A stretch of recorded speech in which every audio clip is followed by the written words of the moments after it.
When you complete this module, you will be able to identify the learning goals for your assignments, use a rubric to assess your work, develop an assignment plan, incorporate feedback to improve your performance, demonstrate an understanding of how to apply these skills to your academic and personal endeavors, utilizing email in your online education.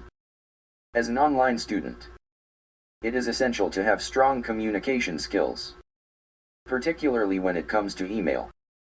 Email is a primary form of communication in the online learning environment, and being able to effectively communicate with your instructor is crucial to your success. It is important to establish a professional and respectful relationship with your instructor by regularly emailing them with any questions or concerns you may have. Doing so demonstrates your engagement in your studies and helps to ensure a positive learning experience. While it may be intimidating at first, sending emails to your instructor is an important aspect of being a proactive and successful online learner. Effective communication through email is crucial in an online academic setting.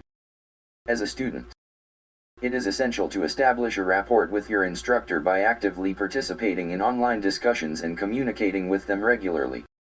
While it may be intimidating at first, sending emails to your instructor is an important aspect of being a proactive and engaged post-secondary learner.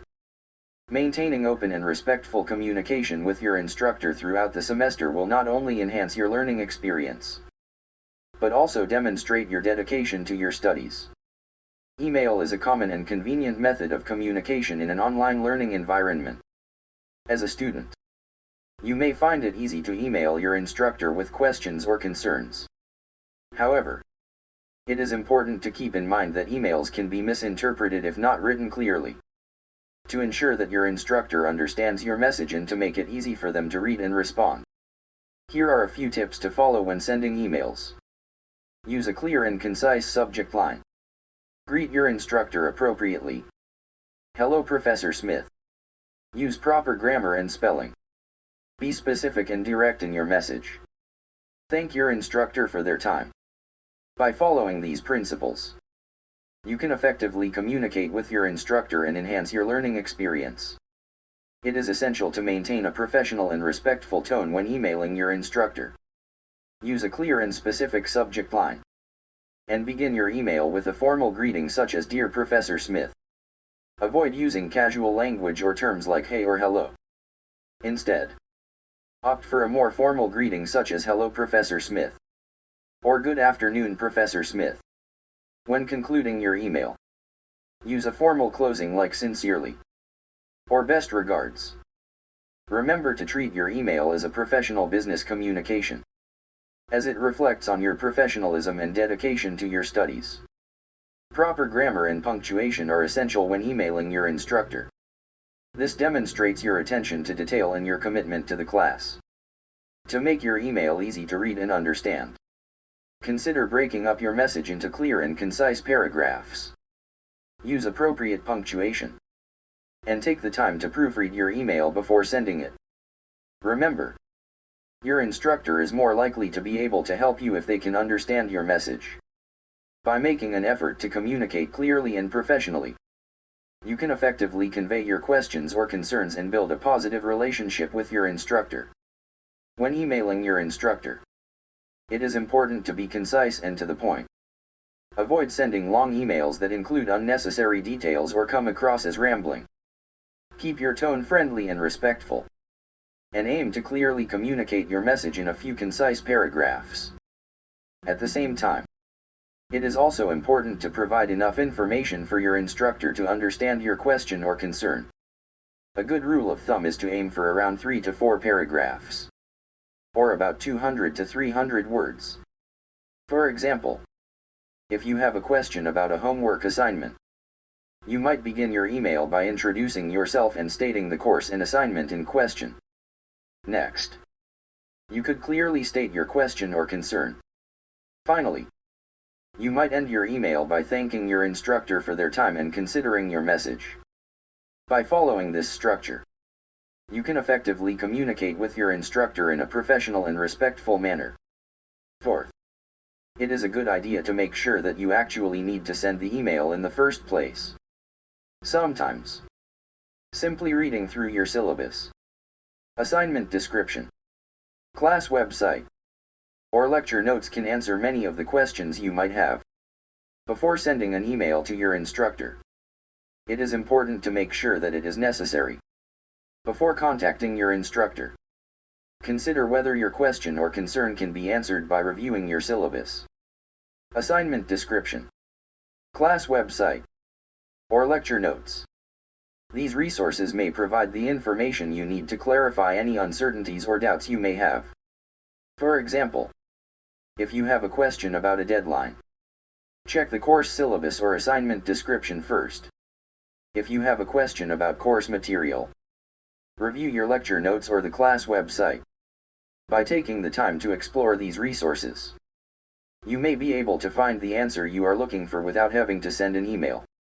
Of course, there may be times when you genuinely need to contact your instructor for further clarification or assistance.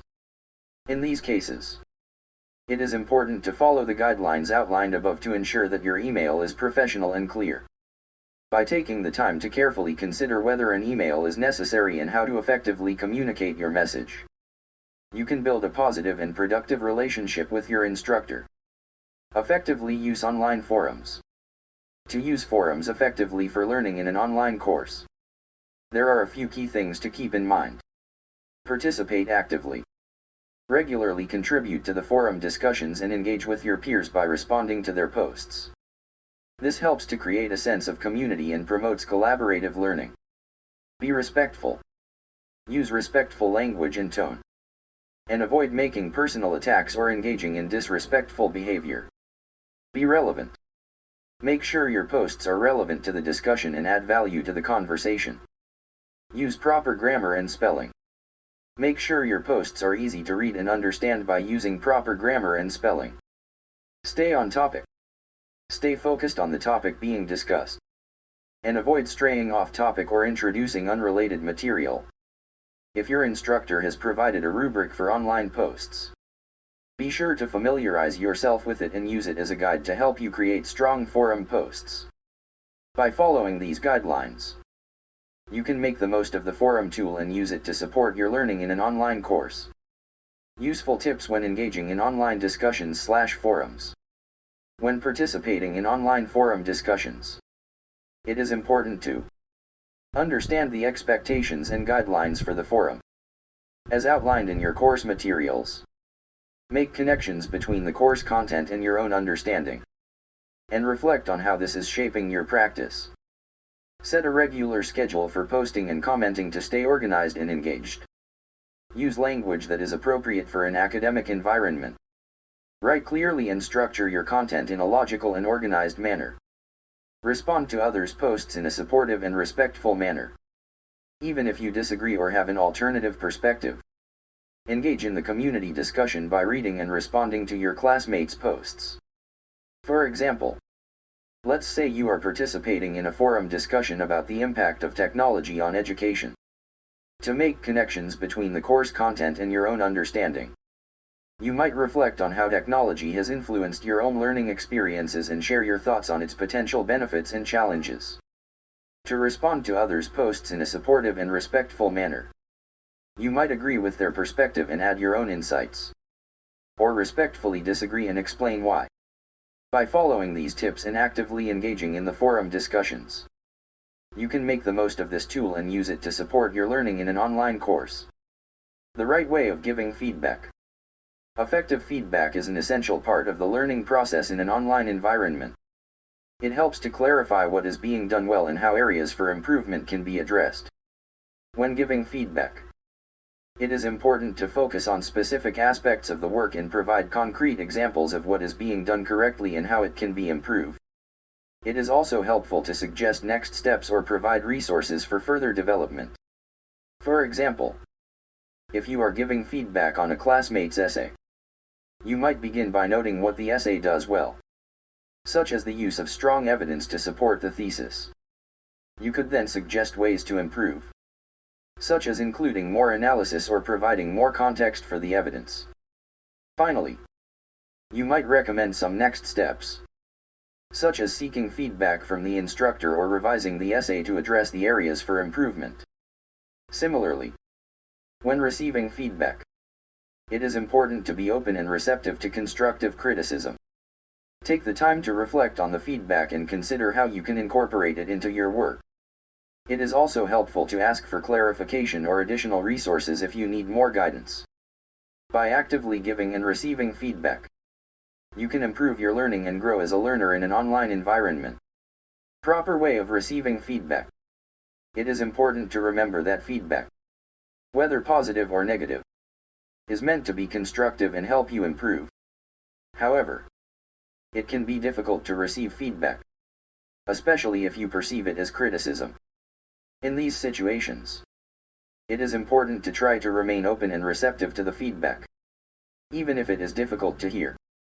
One way to approach receiving feedback is to suspend your initial reaction and take the time to fully understand the information being presented. You can do this by paraphrasing what you have heard and asking for clarification if anything is unclear. This can help you to see the feedback from another perspective and gain a better understanding of what is being communicated. For example, if you receive feedback on a group project that you feel is negative, you might try to suspend your initial reaction and ask for further clarification. You might say something like, "I'm sorry. I'm not sure I understand what you mean. Could you give me an example of how we could improve the project?" By actively seeking clarification and understanding, you can more effectively use feedback to improve your work. How to give and receive feedback. Receiving feedback. Ideally, listen to his/her comments and find the positive side of them.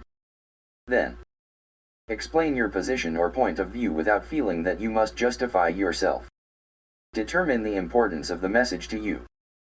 You may choose not to change. Any discussion will profit from more information. You can wall yourself away from information and change by being defensive. You may open new lines of communication by being open. Giving positive feedback. It is easy to criticize and to think that we are helping a person deal with a situation. Feedback can be positive if it is offered at the right time and place, is offered with comments on good points as well as possible changes, is connected to facts and not rumors, is directed to behavior that can be changed, is specific in one point at a time, and gives information and possible solutions to change the situation. How to properly give and receive feedback. Giving positive feedback can be a powerful tool for supporting and motivating others. But it is important to approach it with care. Before offering feedback, it is essential to ensure that the person is open and receptive to hearing it. If they are not ready to receive your comments, they may become defensive or hostile, and your feedback may not be effective. To avoid this, it is important to ask permission before giving feedback.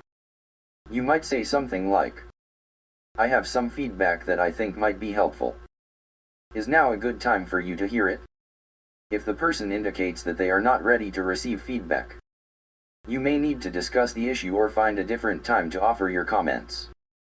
By taking the time to establish agreement and ensure that the person is open to receiving feedback, you can create a positive and productive environment for giving and receiving feedback.